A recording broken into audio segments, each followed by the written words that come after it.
खुलुमबाय। बेयो बड'लेण्ड इंखं टेलिभिजन। दिनै 21 फेब्रुवारि 2021 रबिबारखालि सानसेनि बरादखौ नोंथांमोननि खाथियाव लाबोदों आं सदानन्द दैमारिया।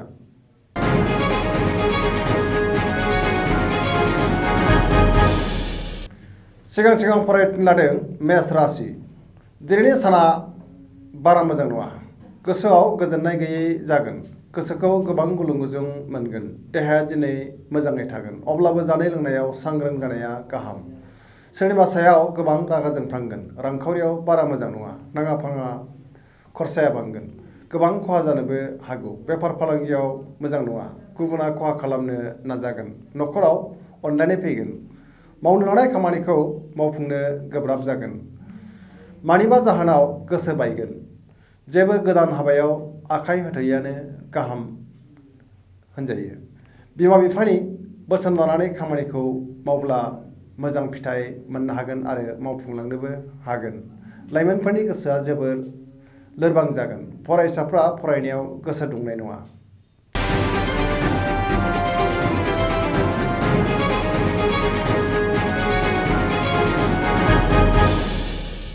वृष राशि। दिनैनि साना जोबोर मोजां।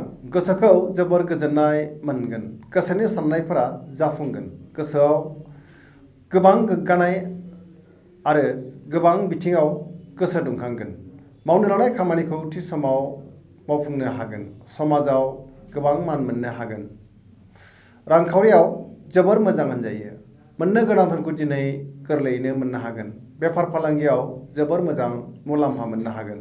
न'खराव बिसि-फिसायनि गेजेराव अनलायनाय फैगोन। बिदा-फंबायजों मोजां सोमोन्दो थागोन। बिमा-बिफानि अननाय आरो बोरखौ मोनगोन।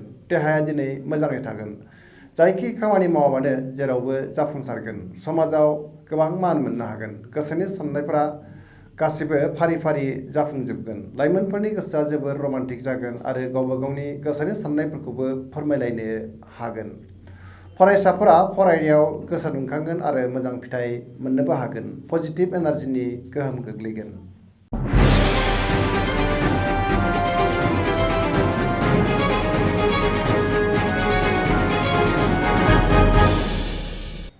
मिथुन राशि।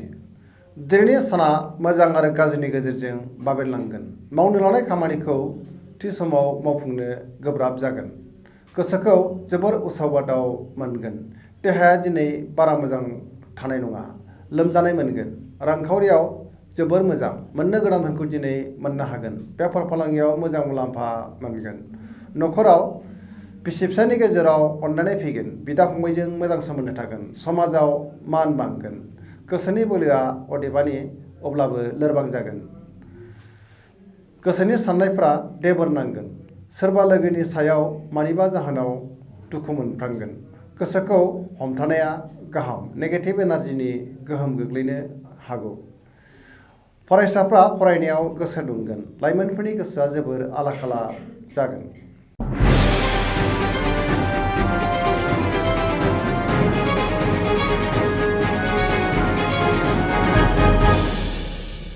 कर्कट राशि। दिनैनि साना बारा मोजां नङा। गोसोआव गोबां बेले-बेजे साननाय फैगोन। गोसोखौ गिलुं-गिलुं मोनगोन। नेगेटिभ एनार्जिनि गोहोम गोग्लैगोन। मावनो लानाय खामानिखौ थि समावनो मावफुंनो हागोन। नाथाय गोब्राबै मावनांगोन। रांखावरियाव जोबोर मोजां। बेफार फालांगियावबो जोबोर मोजां मुलाम्फा मोनगोन। देहाया दिनै मोजाङै थागोन। गुबुननि हेफाजाब मोननाय नङा।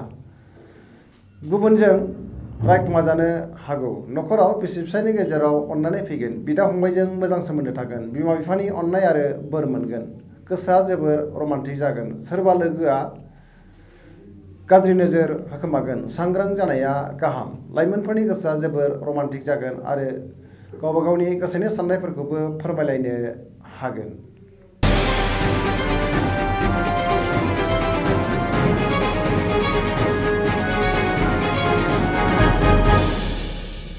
सिंह राशि।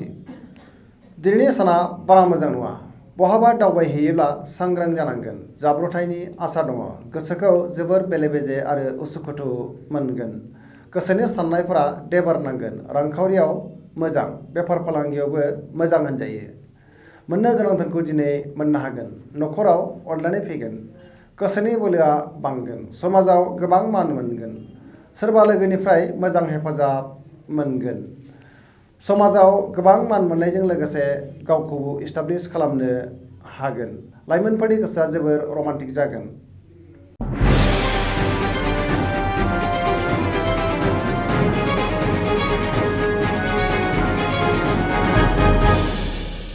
कन्या राशि दिनैनि साना जोबोर मोजां। गोसोखौ जोबोर गोजोननाय मोनगोन। रांखावरियाव जोबोर मोजां। बेफार फालांगियावबो जोबोर मोजां मुलाम्फा मोनगोन। देहाया दिनै मोजाङै थागोन। न'खराव बिसि फिसायनि गेजेराव अनलायनाय फैगोन।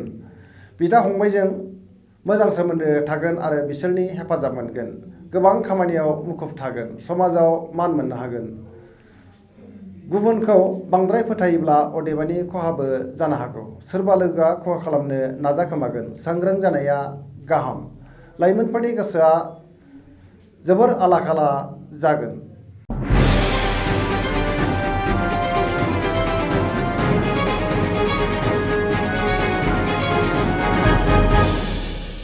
तुला राशि दिनैनि साना जोबोर मोजां। गोसोखौ जोबोर गोजोननाय मोनगोन। गोसोनि बोलोआ बांगोन। गोसोनि साननायफोरा जाफुंगोन। मावनो लानाय खामानिखौ थि समावनो मावफुंनो हागोन। देहाया दिनै मोजाङै थागोन। रांखावरियाव जोबोर मोजां। न'खराव बिसि फिसायनि गेजेराव अनलायनाय फैगोन। बेफार फालांगियाव मोजां मुलाम्फा मोननो हागोन।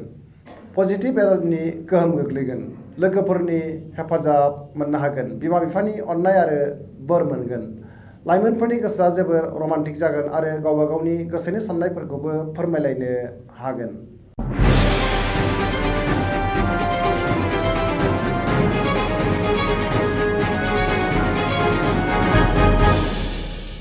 वृश्चिक राशि दिनैनि साना जोबोर मोजां। गोसोखौ जोबोर गोजोननाय मोनगोन। मावनो लानाय खामानिखौ थि समावनो मावफुंनो हागोन। समाजाव मान मोनगोन। न'खराव बिसि फिसायनि गेजेराव अनलायनाय फैगोन। रांखावरियाव जोबोर मोजां होनजायो। बेफार फालांगियावबो मोजां मुलाम्फा मोननो हागोन। आयआ बांगोन। देहाया दिनै मोजाङै थागोन। अब्लाबो जानाय लोंनायाव सांग्रां जानाया गाहाम। गुबुननि गोसोखौ गोरलैयैनो बोनो हागोन। समाजाव गोबां मान मोनगोन। बयनिबो गोसोखौ जै खालामनो हागोन। लोगोफोरजों गोरोबनानै थानो रोंगोन। लाइमोनफोरा जोबोर रमान्टिक जागोन आरो गावबा गावनि गोसोनि साननायफोरखौबो फोरमायलायनो हागोन। फरायसाफ्रा लिरनाय फरायनायाव गोसो दुंगोन आरो मोजां फिथाइ मोननोबो हागोन। सरासनस्रायै दिनैनि साना जोबोर मोजाङै बारग'लांगोन।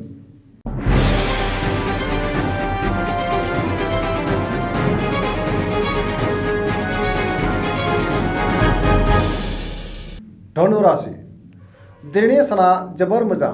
गोसोआव गोबां गोजोननाय फैगोन। मावनो लानाय खामानिखौ थि समावनो मावफुंनो हागोन। गोग्गो आरो गोथों साननो रोंगोन। गोसोनि साननायफोरा जाफुंगोन। रांखावरियाव जोबोर मोजां। बेफार फालांगियावबो मोजां मुलाम्फा मोननो हागोन। समाजाव गोबां मान मोनगोन। देहाया दिनै मोजाङै थागोन। अब्लाबो जानाय लोंनायाव सांग्रां जानाया गाहाम। न'खराव बिसि फिसायनि गेजेराव अनलायनाय फैगोन। गुबुननिफ्राय मोननो गोनां धोनखौ दिनै गोरलैयैनो मोननो हागोन आरो जोबोर गोजोननाय मोनगोन। फरायसाफ्रा फरायनायाव गोसो दुंखांगोन आरो मोजां फिथाइ मोननोबो हागोन। लाइमोनफोरनि गोसोआ जोबोर रमान्टिक जागोन आरो गावबा गावनि गोसोनि साननायफोरखौबो फोरमायलायनोबो हागोन। सरासनस्रायै दिनैनि साना जोबोर मोजां होनजायो।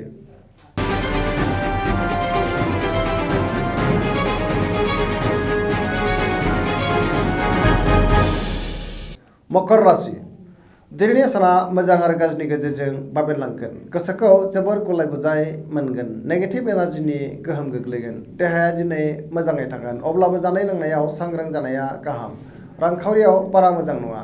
नाङा फाङा खरसाया बांगोन। अदेबानि मोननो गोनां धोनखौ दिनै मोननो हागोन। बेफार फालांगियाव खहा जालांनोबो हागौ। सांग्रां जानाया गाहाम। न'खराव बिसि फिसायनि गेजेराव अनलायनाय फैगोन। लोगोफोरनि हेफाजाब मोनगोन। लाइमोनफोरनि गोसोआ जोबोर आला खाला जागोन। बिमा बिफानि अननाय आरो बोर मोननो हागोन।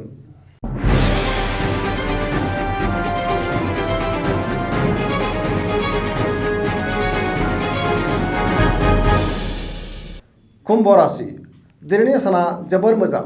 गोसोखौ जोबोर गोजोननाय मोनगोन। गोसोआव बोलो बांगोन। गोसोनि साननायफोरा जाफुंगोन। मावनो लानाय खामानिखौ थि समावनो मावफुंनो हानानै गोसोखौ बांसिन गोजोननाय मोनगोन। समाजाव गोबां मान मोननो हागोन। पजिटिभ एनार्जिनि गोहोम गोग्लैगोन। लोगोफोरजों मोजां सोमोन्दो लाखिनो हागोन।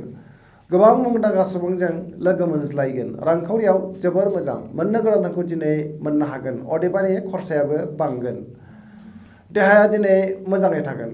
न'खराव बिसि फिसायनि गेजेराव अनलायनाय फैगोन। बिदा फंबायनि हेफाजाब मोनगोन। लाइमोनफोरा जोबोर रमान्टिक जागोन आरो गावबा गावनि गोसोनि साननायफोरखौबो फोरमायलायनोबो हागोन। फरायसाफ्रा फरायनायाव मोजां फिथाइ मोननो हागोन आरो लिरनाय फरायनायाव गोसो दुंगोन।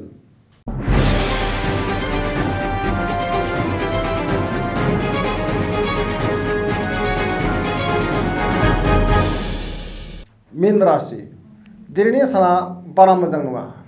सोरबा आंगो लोगोजों एना एनि जानो हागौ। गोसोखौ जोबोर उसुखुथु आरो गुलुं गुजुं मोनगोन। गोसोनि साननायफोरा देबार नांगोन। देहाया मोजाङै थागोन। अब्लाबो जानाय लोंनायाव सांग्रां जानाया गाहाम। रांखावरियाव मोजां। मोननो गोनांखौ दिनै मोननो हागोन। बेफार फालांगियाव मोजां होनजायो। न'खराव बिसि फिसायनि गेजेराव अनलायनाय फैगोन। बहानिफ्रायबा हरखाबै गाज्रि खौरां फैनो हागौ। सोरबा सुथुरा गाज्रि नोजोर होखोमागोन। गुबुननि थाखाय खहा जानांनोबो हागौ। सांग्रां जानाया गाहाम। नेगेटिभ एनार्जिनि गोहोम गोग्लैगोन। लाइमोनफोरनि गोसोआ जोबोर आला खाला जागोन आरो उसाव बादाव मोनगोन। फरायसाफ्रा फरायनायाव गोसो दुंनाय नङा। नेगेटिभ एनार्जिनि गोहोम गोग्लैगोन। दिनैनि राशि फरायथिनाया एसेनोसै। जोबनायाव बेखौनो खावलायो जाहाथे नोंथांमोना सानफ्रामबो जोंनि बे बड'लेण्ड इंखं टेलिभिजनखौ नायबाय थायो आरो साबस्क्राइब खालामो। एसेनोसै। गोजोन्थों।